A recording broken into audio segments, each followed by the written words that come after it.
Welcome to the Southern Underworld, your place for original horror, sci-fi, and thriller content where the stories are always written with heart. Don't forget to like this video, subscribe to the channel, and leave a comment. We'd love to know in what part of the world you are watching and what is your favorite horror movie of all time. Thank you for watching and enjoy the video. There's a moment on every roller coaster. That microsecond at the crest when you're suspended between ascent and plummet. Engineers call it 0G. Old-timers at aging parks call it a threshold. In that weightless instant, the membrane between realities thins. Those calculated curves align more than just tracks and trains. Screams mask it, physics blur it, exit music helps you forget. But some notice. Night guards, maintenance workers at dawn, engineers who stare too long at blueprints. They know why seats return empty, why rides vanish overnight, why certain land plots remain vacant. These are their stories, confessions from those who've glimpsed beyond the threshold, who know some attractions aren't built just for amusement. Next time you're strapped in, listen to that click, click, click. It might be a countdown or a lock opening.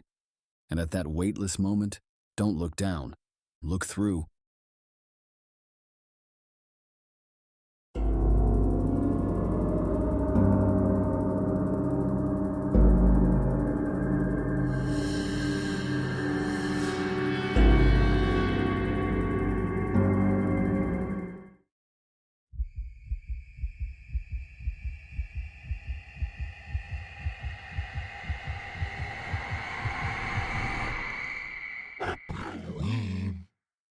I never told anyone why I quit Mountain Peak Theme Park.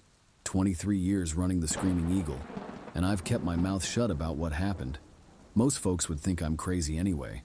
But after last summer, I figure someone ought to know the truth. It all started back in '99 when Mark Stevens died. Mark was our head engineer, a brilliant guy who designed the Eagle from scratch. The official report called it an accident, said he didn't secure his harness during a morning inspection, but that's bull. I was there that day. His harness was fine. Something pulled him off that track. Things went back to normal after that. Well, as normal as they get when you're operating a coaster that hits 85 miles per hour and pulls 4 Gs.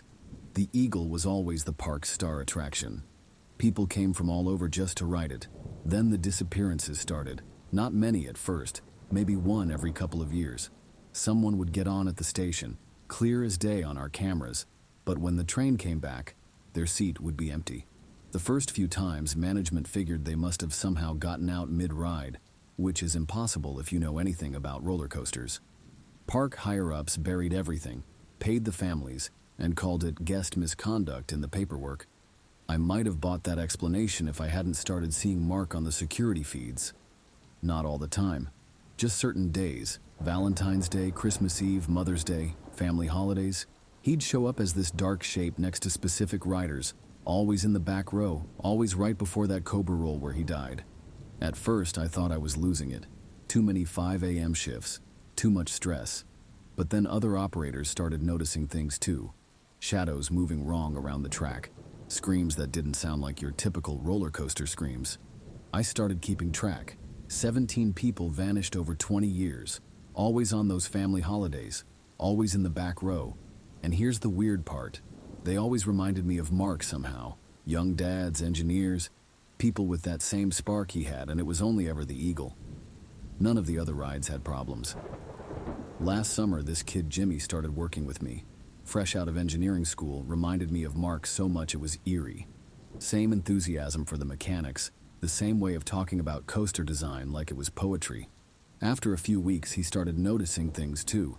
Asked questions about the disappearances, about the shadows nobody talked about. I remember it was a Tuesday in July when Jimmy showed up for his shift, looking like he'd seen a ghost.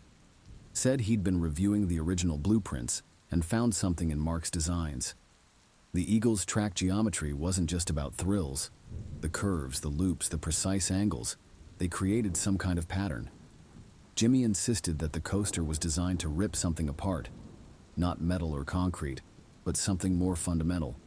I thought the kid was working too hard and maybe needed a day off. Then he disappeared too. Back row, Cobra roll, just like the others. But this time was different. Because this time, Mark spoke to me. It happened during my morning walkthrough. His voice came through my radio, all static and broken. I tried to stop it, Joe. Tried to warn them. But it's getting stronger. Turns out Mark had known what he was building all along. The Eagle wasn't just a coaster, it was a door. Those precise calculations, that specific geometry, it punched a hole in something. Reality, dimensions, whatever you want to call it. And things started coming through. Dark things that fed on human consciousness, that thrived on that specific kind of awareness you only get when you're suspended between earth and sky, between thrill and terror. Mark's death wasn't an accident. He threw himself into that space on purpose, attempting to close what he'd opened. And he's been there ever since, fighting those things, trying to protect riders by taking the ones they marked for themselves. 17 people in 20 years. Tragic, yeah, but nothing compared to what would have happened if those things had gotten loose in our world. I remember talking to Mark's widow about a year after he died. She mentioned he'd been having nightmares in the weeks before the accident. Said he'd wake up muttering about angles and forces and the thinness at the apex. We all figured it was just stress from the project. Now I wonder if he realized what was happening too late to stop it. There was this one time, about 10 years ago, when we had a power outage right as a train was going through the Cobra Roll. The backup generators kicked in, but for about 15 seconds, everything was pitch black. When the lights came back on, every single rider on that train was sobbing, not screaming, not laughing like people sometimes do when they're scared on a coaster, just silently crying. They all refused to talk about what they saw. I quit after Jimmy disappeared, couldn't handle it anymore. The Eagle's still running. You can't just shut down your flagship attraction without reasons that make sense on paper. But sometimes I go back, early mornings when the fog hangs low over the park. I watch the first test runs of the day, and I swear I can see them all up there. Mark, Jimmy, all 17 riders, standing guard on the highest point of the track. Keeping watch, keeping us safe. The new operators don't know the real story.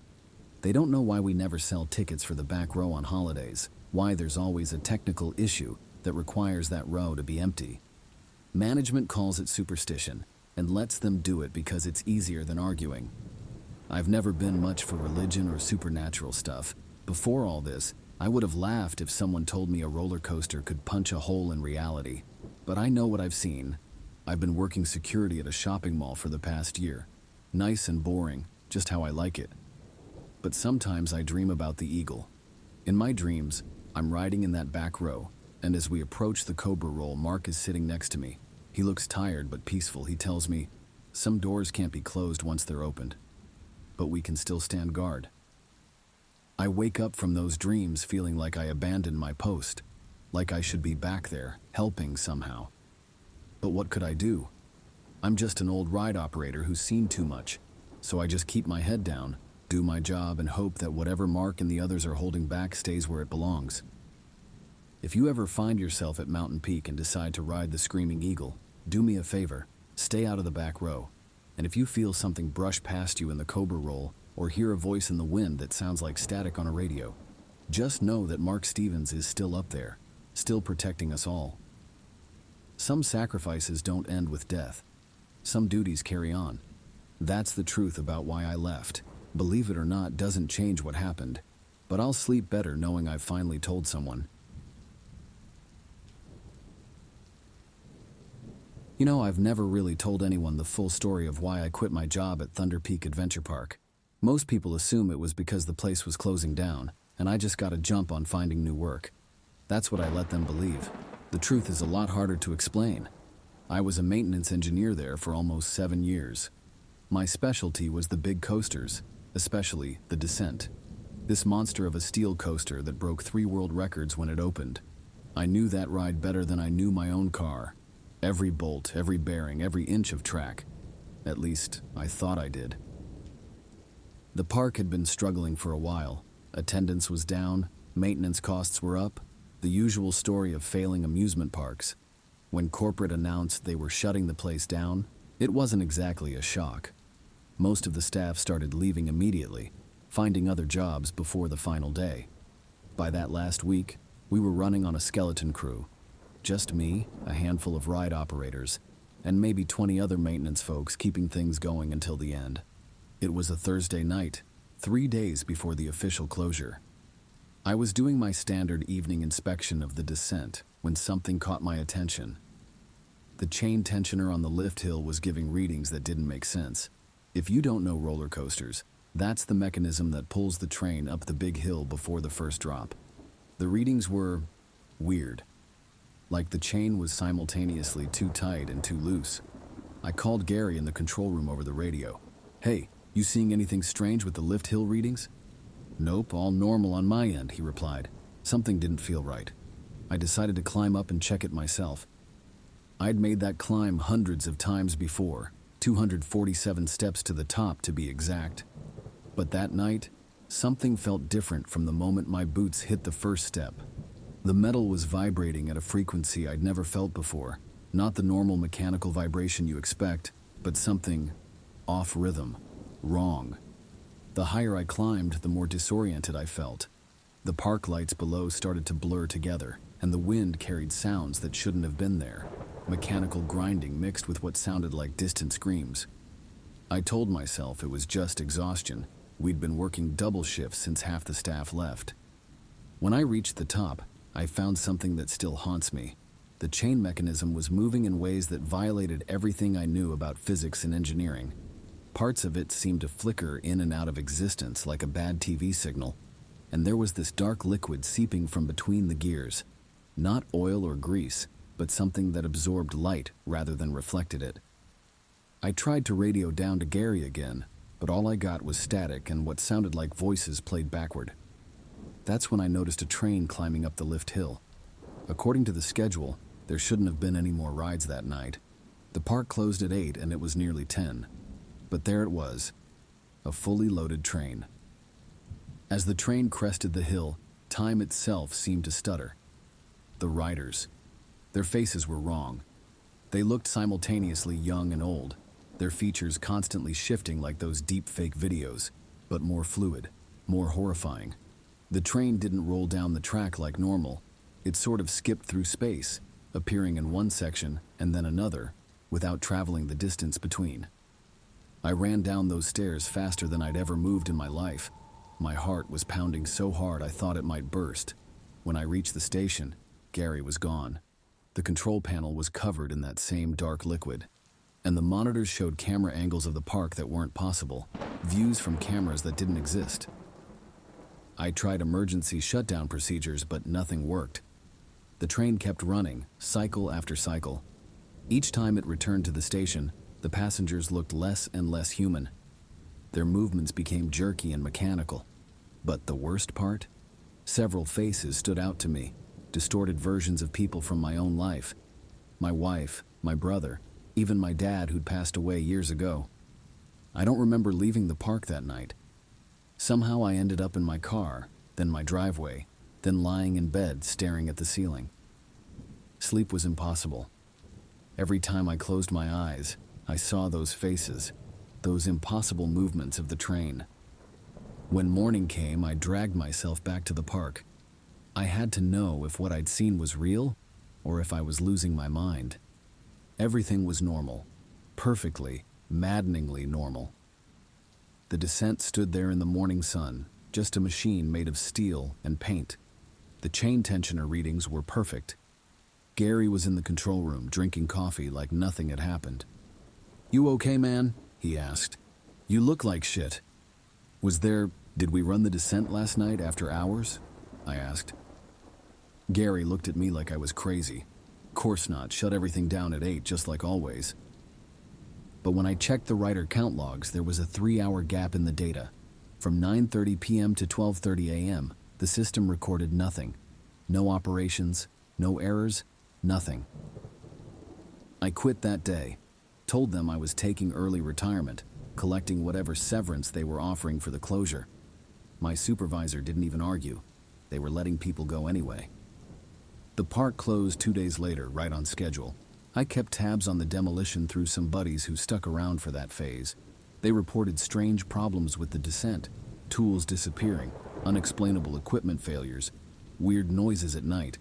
They eventually gave up on standard demolition procedures and cut it apart piece by piece, as if they were afraid of it. Here's the thing that really gets to me.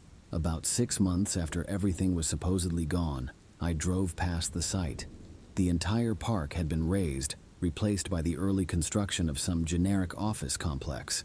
But as I drove by, I swear I heard the sound of a lift hill chain clicking.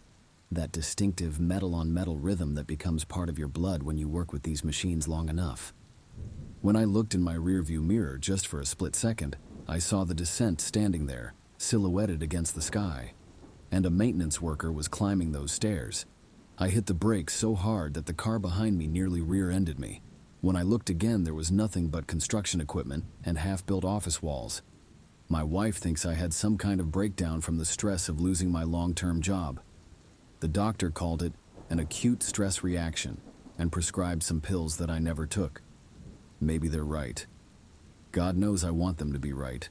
But sometimes when I'm working in my garage on the weekend, I'll find a small puddle of that dark liquid under my tools. It evaporates before I can show anyone, before I can prove I'm not crazy. The official record shows that Thunder Peak Adventure Park closed due to declining attendance and maintenance costs. 312 people lost their jobs. The descent was scrapped and sold for parts. That's what the newspapers reported, what everyone believes. But late at night, when I can't sleep, I wonder about those passengers I saw. I wonder if they're still riding somewhere, on a version of that coaster that exists outside of normal time and space. And I wonder if somewhere in some other reality, I'm still climbing those stairs, discovering what really powers the rides we build for our amusement. I still work in maintenance, but I stay firmly on the ground these days. Haven't been on a roller coaster since that night. Can't bring myself to climb anything higher than a stepladder. Some things you experience change you forever, you know? That night on the descent changed me. Sometimes I think about reaching out to others who worked at Thunder Peak to see if anyone else experienced something strange during those final days. But what would I even say? Hey, remember when reality broke down and our roller coaster started running through dimensions? They'd think I was nuts. So I keep it to myself. Go to work, come home, mow the lawn, watch TV with my wife. Normal life stuff. But every once in a while, I'll catch myself listening for that lift hill chain in the distance. And sometimes, just sometimes, I think I hear it.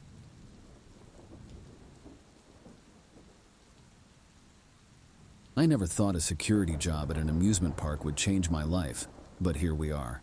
Back in 2019, I was working nights at Lakeside Amusement Park. It was mostly a boring gig. Chase away some drunk teenagers, make sure nothing gets vandalized, clock out at dawn. The pay was decent and it allowed me to take classes during the day. I was just trying to make it through my final 2 weeks there when everything went sideways. There was this old wooden roller coaster at Lakeside called the Vortex. It had been there since the 60s, and like most wooden coasters, it was loud and rickety. But something about it always felt off to me. During the day, it blended in with all the other rides, the screams, the rumbling, the excitement. But at night, when the park was empty and quiet, that thing had a presence. It was about a week before my last day when I first met Pete. I was doing my regular rounds near the Vortex when I spotted this older guy just hanging around the loading platform. He was wearing this super faded Lakeside staff shirt that hadn't been in circulation for decades. "Sir, the park's closed," I called out, my hand hovering near my radio. He turned around slowly. "I know, I used to work here, maintenance crew for the Vortex." I should have called it in, that's protocol. But something in his expression made me pause. He looked haunted. "Name's Pete Mitchell," he said, "and there's something wrong with this coaster. Always has been." I remember laughing a little. "Yeah, it's ancient. Management's been talking about tearing it down for years." "That's not what I mean," Pete said. "Ever notice we get one major accident every 10 years? Like clockwork?" I hadn't, but his certainty made me curious. During my break, I used the security office computer to look it up. He was right. 1979, 1989, 1999. Each decade marked by one death on the Vortex. All of them were ruled as either rider error or equipment failure. All of them during night hours.